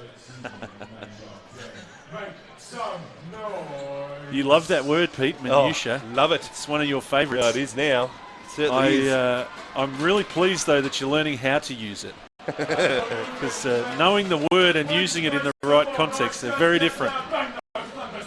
Majok Deng with an uncharacteristical miss from the foul line. He's really been quiet tonight, coming off the back of his 20 points in their last encounter a few nights ago. And he makes Ben Madgen getting into him with a bit of verbal there. He's a bulldog, young Ben, isn't he? Not so young, I guess, but he's got quite a bit of intensity about him. Mr. Madgen? Yeah. Certainly is. And I tell you what, he's as ripped can be. There wouldn't be a lot of body fat on that player. In relation I've styled to his myself on him, Pete. Yeah. Again, a wonderful player. And Ty Wesley has just hit his 4th 3 since our commentary and your call on him having to take some 3-pointers. And how many attempts has he had, Pete? I think that's probably... Oh, he's had a lot of it. I think he's only taken 4 from 4. That's right. It's 4 from 4. But he's had about 5 or other opportunities, which he's passed up and led everyone to believe he's not taken threes today and brought them all out in the third quarter. So let's see now if they hadn't learned already. I'm really surprised that Cairns hasn't responded with better defense to his shot. So let's see if they pick that up now and it creates opportunities elsewhere on the court if it opens up some space for him. They still only attributed his other one down here in the corner as a 2, so maybe he may have had a foot on the line. But at the end of the day, he is shooting at an exceptional clip, Mr. Wesley, leading the Phoenix with the 13 points, all in this quarter. It's got a bit of a walk there, I think. Yep, certainly was called a travel. We have a 15-point lead. The Phoenix have come out in this quarter after the first 2 or 3 minutes of going back to back to back on points, and it's a 21-8 in relation to the way in which this game has turned around all of a sudden. Yeah, spectacular. Talk about momentum, and then Deng unfortunately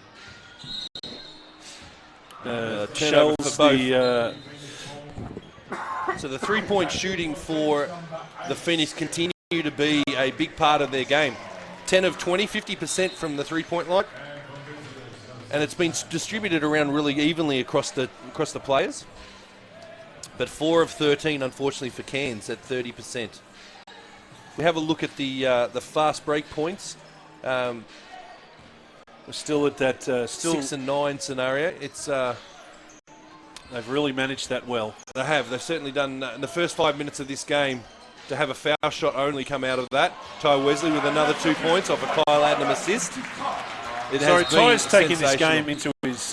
he's just taking it into his own hands here. He certainly has. Scores 15 points this quarter alone, 17-point differential. And what was the score at halftime? And we have 4 minutes left in this quarter.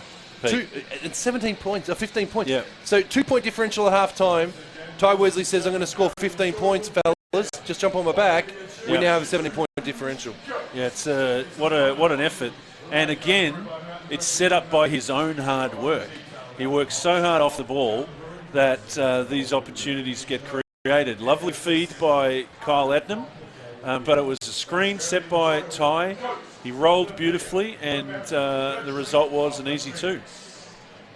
Exactly. Couldn't ask for anything better. It's great to see so many families out here at the moment in the crowd. I've got a lovely family of mine sitting across in the box, and I'm just waving to them now as my little daughter waves back. How did your son, well, I know how it happened because I was there, but how did your son get that beautiful young lady to follow him 10,000 miles from Hesperia, California, and come down and live here? Twice she's done it in the last 12 or 18 months, or not 12, probably 15, 16 months. She's a fantastic young lady, Abby Russo. Had he ever talked to a girl before he met her? I don't think he had, apart from his mother and his sister. Yeah, right. And maybe his grandmother. There's not a lot of other talk. Right. But luckily he's here and not watching this right now. Yeah, that's good. I wish he was watching I'd be this. copping a little bit of flack. And defense is definitely the call from the Kilsyth faithful here, as the Cairns Taipans and Mr. Dufelmeyer sets that up beautifully. Tad Dufelmeyer brings that lead back to 15 points. Kyle Adnam has been his slick, sleeky self in this quarter, providing opportunities for anyone around him. Armstrong's back in the game. Court. Clearly the coach is listening to us. Robertson, unable to make that triple. Dufelmeyer messes around with the ball, and Armstrong decides to sit on everybody on the court and tie the ball up. Great hustle by the 19-year-old. Ben Ersic getting some more minutes. I am stoked for the young fella that he's getting this opportunity and that Simon is seeing that faith in him. But Ben Ersic should be loving this. Gets a great response from the crowd every time he comes on. Until that time when 3 people clapped, but you know. Dufelmeyer, Noy, no idea. Oh, Ben Ersic causes a steal. Kyle Adnam cleans up. Fantastic opportunity here for the Phoenix to extend their lead. Armstrong in the corner. Oh, takes the travel. He took that step. A little bit of adjustment to Australian calls, correct? 100% in that situation. He's wearing a very nice tailored designed version of the Kyrie 5s. He's done some work on the online store for Nike, where you can design your own shoes. Should take an endorsement for Nike for that one. Noy. Armstrong on Noy. Noy. Oh, beautiful drive from Noy. I tell you, he's an excitement machine. Mike Kelly, you picked up a great player in him. Talk about take the contact. There's a lot of contact in that, and he just managed it. Great ball handling. Jurczyk is going to pick up his second personal foul. Pinot coming back in.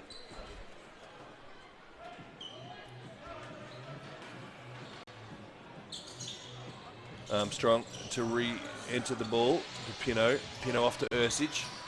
Ersic looking back into Pinot. He's going to come off. Pinot's going to go to work down low. And nice little up and under. Bad luck, didn't cap it, but he collects his own rebound. Gets it out to Wesley. Wesley's going to take on his smaller player. Kicks it back out to Armstrong. Armstrong to the corner to Ersic. And Ersic will open up with a big 3. And the crowd, bit massive behind that. Off the back of a Ty Wesley draw. Kick out. And we have now seen a turnover to Dufelmeyer. Ty Wesley taking a well-earned break after contributing. And that mistake was 15 forced points. by Ty Wesley. I mean, we often look at points as the only contribution or the main contribution, don't we? But this guy, not only is he killing it on the scoreboard, but his overall contribution is magnificent. Very impressed with Armstrong's extra pass to Ersic in the corner there for that that facilitated that 3.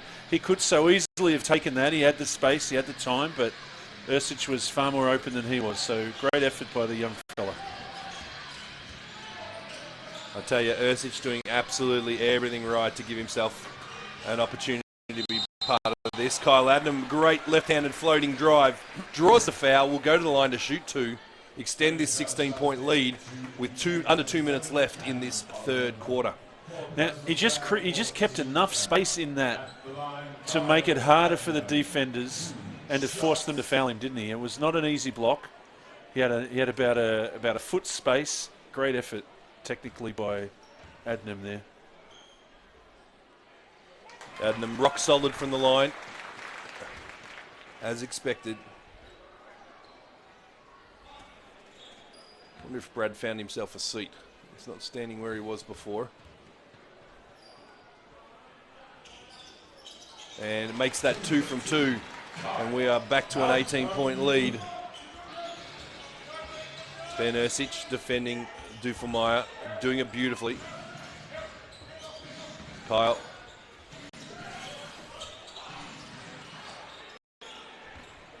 Unsuccessful on the 3 there from Taipans. Pinot with the rebound. Adnam back to Pinot. Pinot to Trist. Trist fakes the pass to Ersic. Back to Adnam.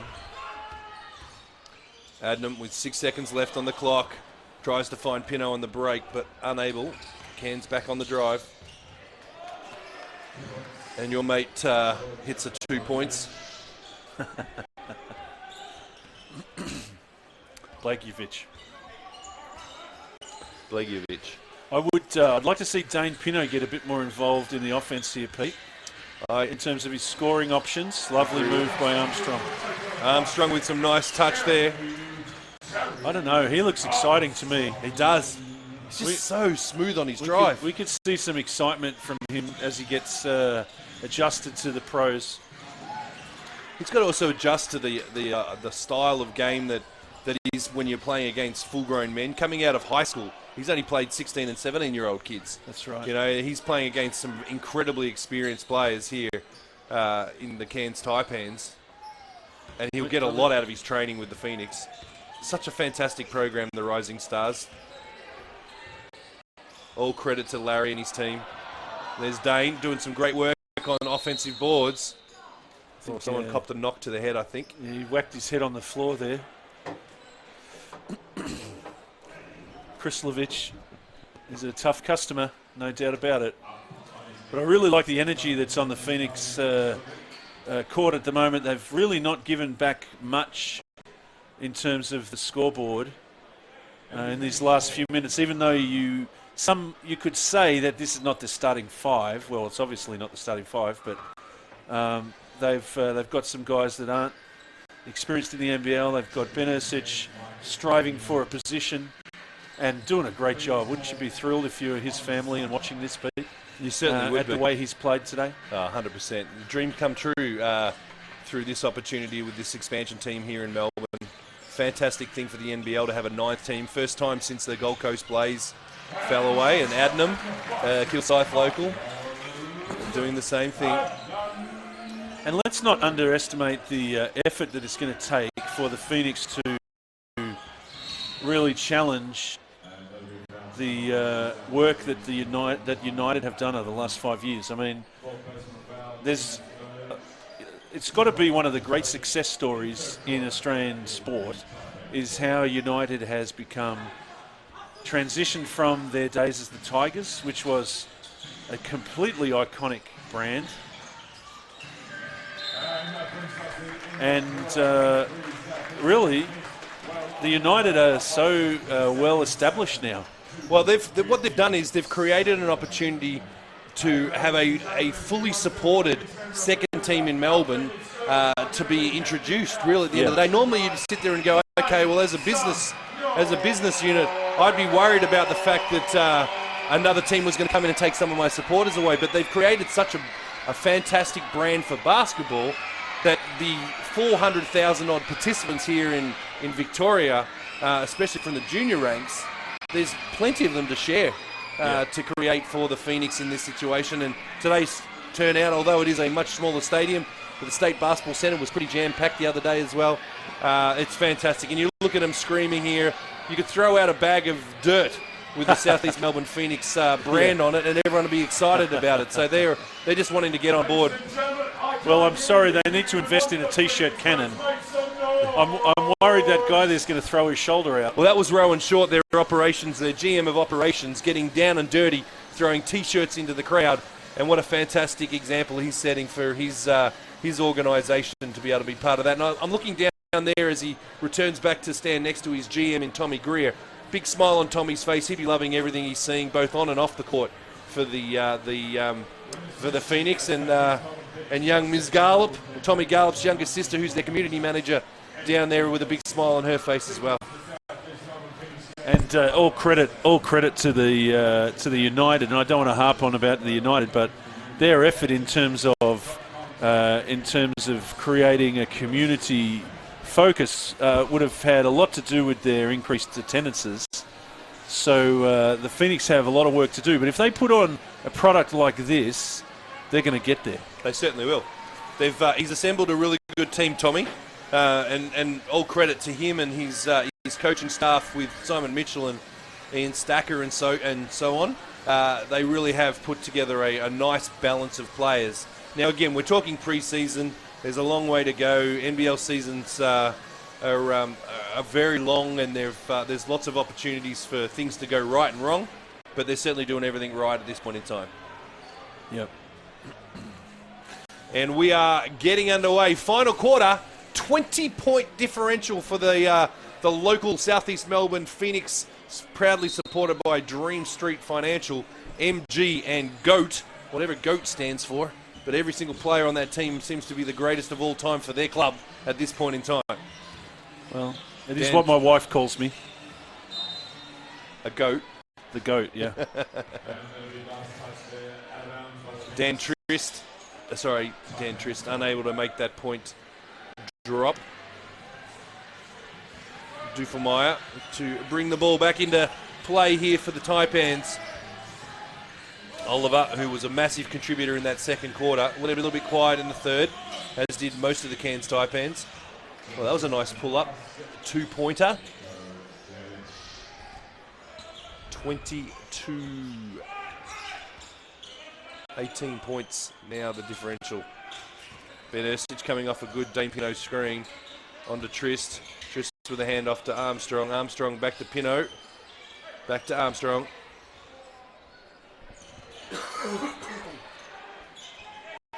And that's a big, tough offensive rebound from Trist. And turns around and has his way with Karina. I'm pretty confident we might see these boys on the court for most of this period, Pete, just to give them a really good run. Duffelmeyer not afraid to get a shot. Oh, I tell you what an offensive board, and then a backward pass to Karina, only to have Brad Pinot's son, Dane, saying no thanks, Mr. Karina, and he gets rewarded with a seat on the bench. And Duffelmeyer beat a man, giving him about 6 inches there in Armstrong. Real hustle, great stuff. Kyle Adnam picking up a what you could probably a debatable foul there on Durcic. Mr. Nico Kilsyth comes onto the court, which I can't remember calling his name previously to this, Pete. So Dang Kilsyth. Would be nice to see him.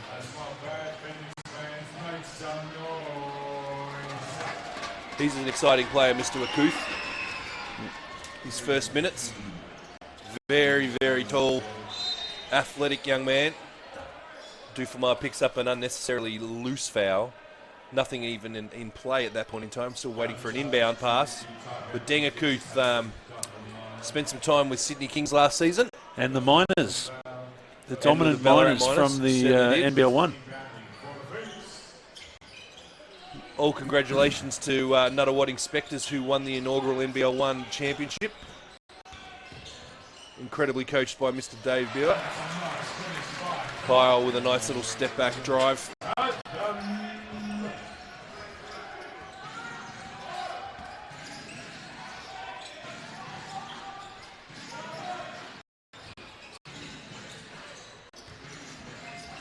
Nice turnaround from Oliver.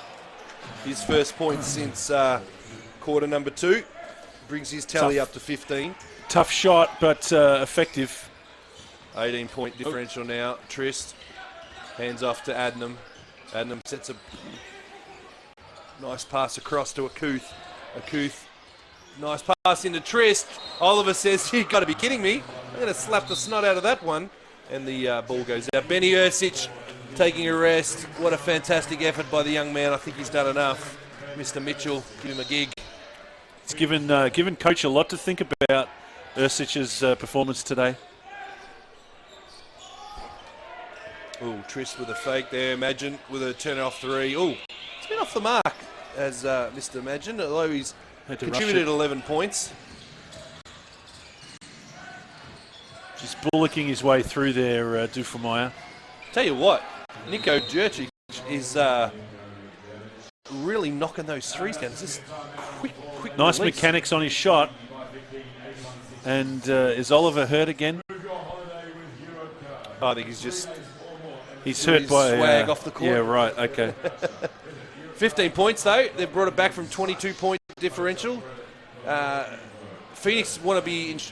I think the game is probably in their favour at this point in time to take the win, although we have seen stranger things occur here on this court. But at the end of the day, these guys, for the sake of rallying more support behind them, a strong finish is important, I think. for both teams, really, but also for the Phoenix here. Well, if I'm Coach Mike at the Cairns, I really want to see effort over this next 7 minutes 32. I'm not going to stress too much about the result because that may be beyond us now, but I really want to see execution and intensity and desire, because that has lacked a little bit today, you'd have to say. I think it would be. I think Mike would be a little bit disappointed at this point in time. But having said that, it's really early on. He's got a very young team in relation to their time together, and throughout the season you get to see how they improve and experience. I think what Mike will want from these guys is to take some ownership of the fact that they're playing for minutes for the start of the NBL season proper. And I think that the Hungry Jacks NBL season this year is going to be the most exciting we've ever seen. Yes, it's some pretty exciting stuff, and what a great sponsor in terms of Hungry Jacks.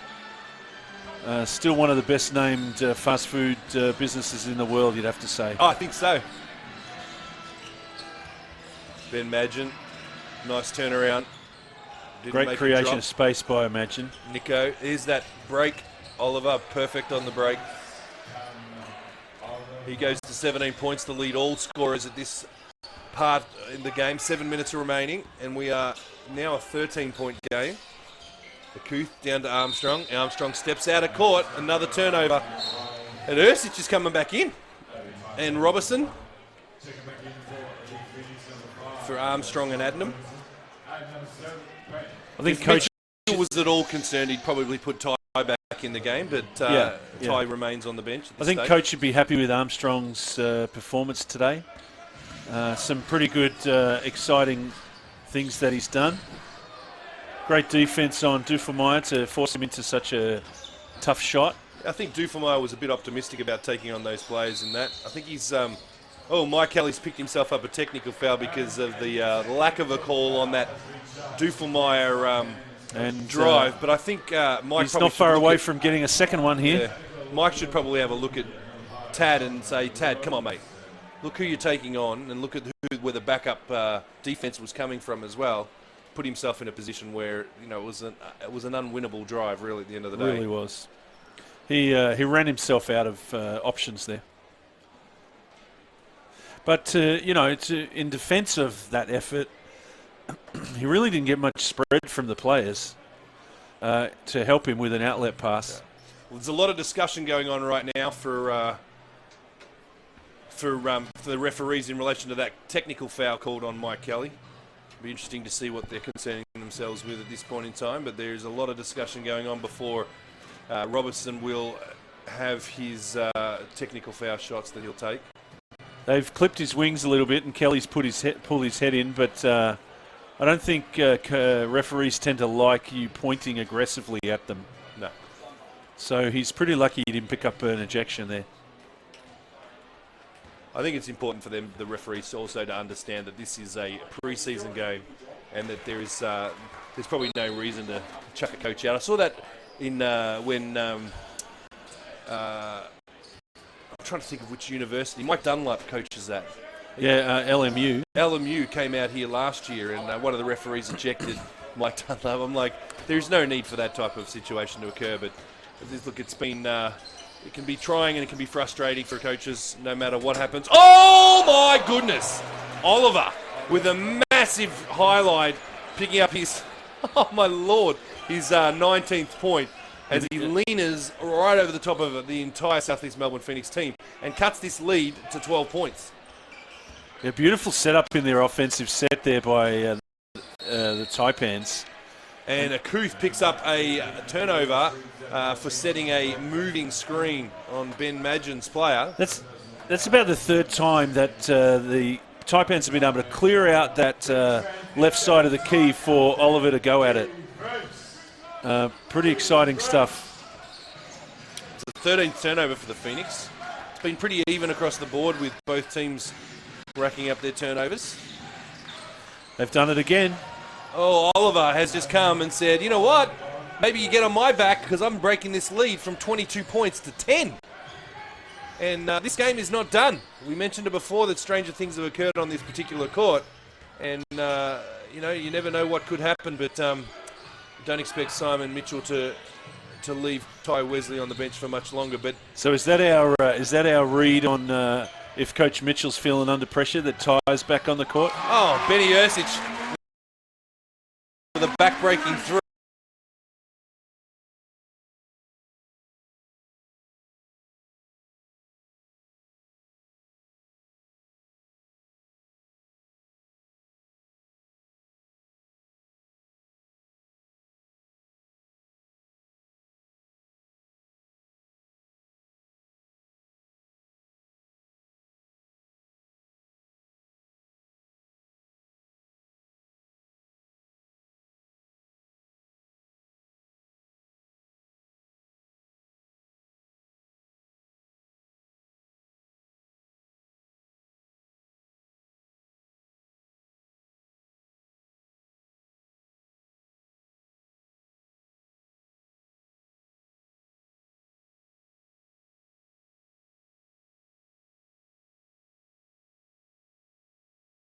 The Phoenix snuff out the flame of opportunity that the Taipans have created very minute or so, or will the Taipans put the Phoenix under some serious pressure in the last 3 minutes of this game? Cameron Oliver would be furious about missing that first one.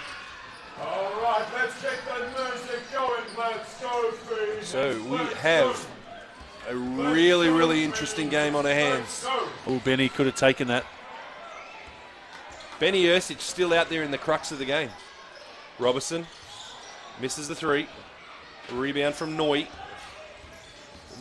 Oh, if you don't mind. Oh. Noy had the opportunity to throw up another lob then. Benson just got a little finger on that one and dislodged it from his hand. Just enough to put him off. Where's the cutters? Ty into, he's been in there for about 17 hours, has Benson. He pitched a tent and a couple of, new built, nice drive. And we are 10 points, imagine. I think Benson's not aware that our key is so much bigger than the US key. He spent a lot of time in it in the last play phase. Ty Wesley taking on Mojuk Deng. Ty, very strong up and under, and he does what Ty Wesley does. Picks up his 17th point. Lovely left hand, very, very beautiful touch, Pete. Beautiful touch. He's got a fantastic upper and under. He just backs his player in, pushes him one way, pushes him the next way, gets him up in the air and then goes underneath. Duffelmeyer, big three. They're chipping away, 9 points. Got any information on Mr. Duffelmeyer at all, Brett? Tell you what, his dad was a handy player. I know his sister plays very well out of Bendigo. But we haven't heard much from him since before his college days, and I'm quite impressed with his contribution tonight. He's certainly had some hustle. Benson, important rebound there off a Oliver miss. Magin, Robertson going to the baseline, back to Magin. Magin's going to settle it, bring it round the top, looking for Ty. Ty's going to look to back his player Noy in, and nicely does it. Just has such control in that regard. Scoring all of his 19 points in this second half has Ty Wesley, and extends that lead back out to 11. Well, you've got to be excited for a young man like Duffelmeyer. He's worked hard in his career, and he's really the boy that's never given up, isn't he? I mean, a Canberra guy. Went through the community college system in the US at Salt Lake Community College. I was going to say he played at Salt Lake. I thought that was the case. Great finish. Timeout called by Simon Mitchell. So a little bit more about Tad. So he was at community college program in Salt Lake City. And you know, it's easy for kids to think, no, I want to go D1. But there's so many more options for kids than D1 only, right? And so look at a young man like Tad, where he's gone through 2 years at Salt Lake Community College, and then got himself onto the Concordia University roster in Irvine, which is a D2 program, but still a wonderful opportunity to learn and grow in the game. And after all is said and done, that's what counts. You know, exactly got to keep yourself going. And the big thing to think about when it comes to decisions on what you want to do if you want to go to college for the young kids that may be watching today or listening to the cast today is that it doesn't matter whether you're playing D1, whether you're playing D2, D3, NAIA, community college, junior college, whatever it might be. It's the opportunity to grow and learn from some of the best coaches in the USA. It's a different game. It's a different style of game over there. And holding out for a D1 opportunity when you may be a bench player, you may just be a simple role player that only comes on when games are done and dusted, as opposed to being a real impact player in a community college initially, or a JUCO or a Division 2 or wherever it might be. You know, some of the best players in the NBL and in Australia, like a Mark Worthington, played LMU basketball. That's right. Metro State basketball, and it was a Division 2 school. That's right. You know, there is... No, look, there's nothing like actually playing, is there, for your development? Exactly right. If you're stuck deep on the roster and you're never going to get a look in, I'd much rather be playing. And we've had some exceptional players, as we mentioned before, like a Worthington, come out of the ranks of Division 2 colleges, even some NAIA schools. There's some fantastic imports that are playing in the different leagues within Australia that have played in all sorts of levels of school. Yep. Ben Ercich is having a real impact here, and it's interesting that coaches kept him on the court even when the whips are cracking now, as we see the Taipans really making an effort to... Well, he's contributing. He's had 13 points. Yeah, he is. And he's doing the job that his coach wants him to do. He's making his shots. He's moving off the ball, setting screens, getting rebounds. And he's playing with confidence too. Yeah, he's not intimidated in any way, shape or form about this Cairns Taipans team. And really, at the end of the day, 11 points is the difference. 13 points now, thanks to Ty Wesley's 21st point of the game. It's just 21st point. It's been just a fantastic effort from young Ben. Yeah.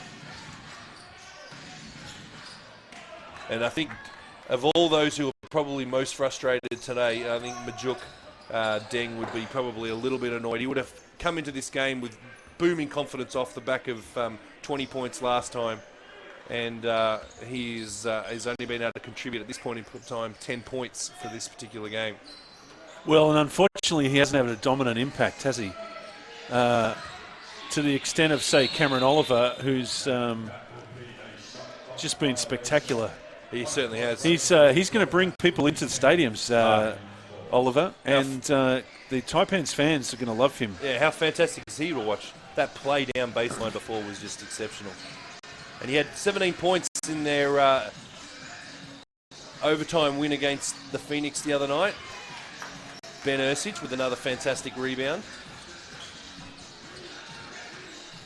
We're under 45 seconds now. It is a Phoenix win, 13-point differential at the moment. Don't expect a lot of change to that scoreline as Robertson drives in. Oliver gets the rebound, kicks it out to Newell. Ty Wesley gets the steal and will probably drain the clock down as much as they can. 6-second differential between the shot clock and the game clock. Wesley with the ball. Newell. Great effort by the Phoenix. Newell would be frustrated with this game as well. We'll have a look at his numbers when the game is over. But Ty Wesley missing his first three-point attempt. Yeah. You'd have to be disappointed with that, wouldn't you, Pete? Yeah, Ty would be gutted. He made 3 out of 4. I'd be very sad. Yeah. Well, Ty decided in this game that he wasn't going to take any shots in the first half and left it to the third quarter and the fourth, where he contributed 21 points and was the foundation behind a 13-point win for the Southeast Melbourne Phoenix over the CQ University Cairns Taipans.